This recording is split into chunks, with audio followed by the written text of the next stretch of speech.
Angad event, Angad event, Angad event. Pankaj Parshurampur.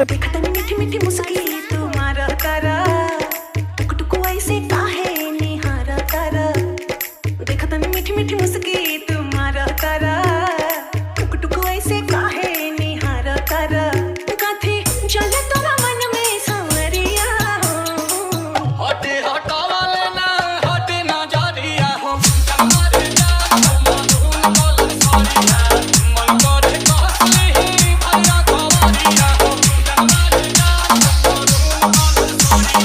Angad event, Angad event. Pankaj Parshurampur.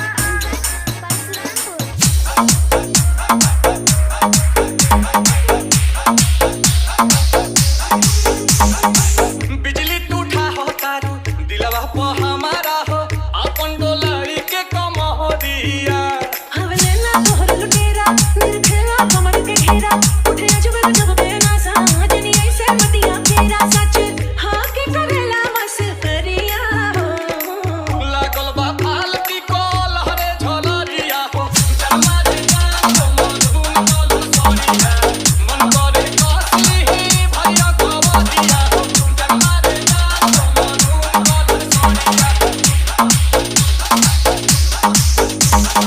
Angad event, Angad event. कहवा से बोले बाड़ू ऐसन सुरतिया हो गजरा तो छेद हवे छतिया पंकज परशुरामपुर। जेवर